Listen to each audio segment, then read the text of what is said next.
دہشت گردوں کے خلاف انٹیلیجنس بیسڈ آپریشن ہوا اور پھر معلوم ہوا کہ ایک مرتبہ پھر معصوم شہری ریاست کی گولی کا نشانہ بن گئے ہیں۔ رمضان 6 ستمبر 2008 کو بھی ایسی ہی ایک خبر چلی تھی۔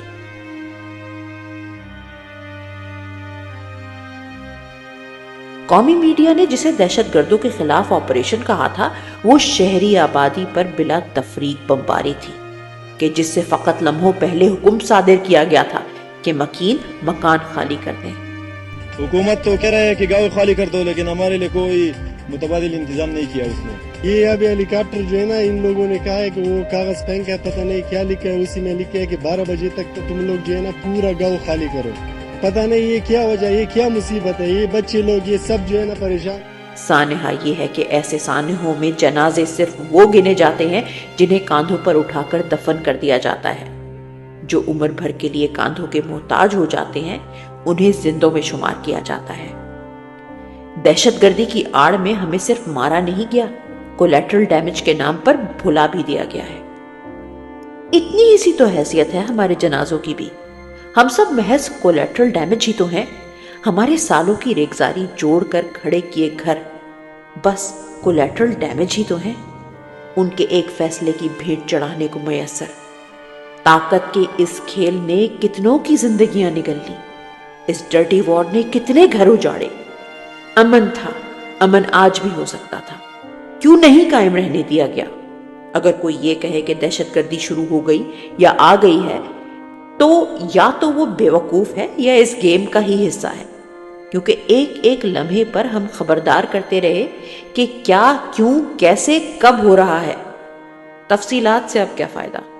میں آگاہ کرتا رہا، کہتا رہوں تو میرے کہنے سے اب کیا فائدہ، کیونکہ ریاست کے نام پر یہ خون آشام درندے تو وہی کر رہے ہیں جو انہوں نے کرنا تھا۔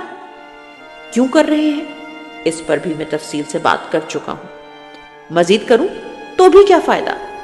میرا مسئلہ یہ ہے کہ میں دفن کیے اور کندھوں پر اٹھائے رکھے دونوں جنازوں کا بوجھ سہار چکا ہوں، اس لیے جنازوں سے پہلے آواز اٹھا کر، بتا کر، سمجھا کر زندگیاں بچانا چاہتا ہوں۔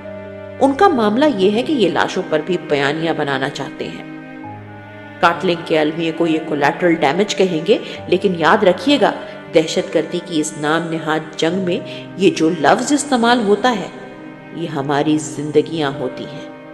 ان خون آشام درندوں نے تو وہی کرنا ہے جو انہیں آتا ہے۔ ہم کیا کر سکتے ہیں؟ کیا کیا جائے؟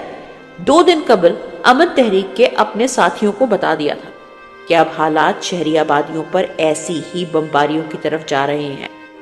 پرسوں تمام قبیلوں کے جرگے کو اگلا لائحہ عمل دینا تھا، لیکن چونکہ امن کے نام لیواؤں کو دونوں ہی جانب سے خطرہ ہے، لہٰذا انہوں نے بہتر منصوبہ بندی کے ساتھ عید کے بعد پختونوں کے تمام قبیلوں کا جرگہ بلا کر لائحہ عمل دینے اور پھر تحریک چلانے کی گزارش کی، اور مالا کنڈ کی طرز پر تحریک چلانے کے ہدایات دینے اور عوام کو میری طرف سے کال دینے کی درخواست کی، اور جرگے کے دن سے اپنا امن بحالی تحریک شروع کرنے کا عندیہ دیا۔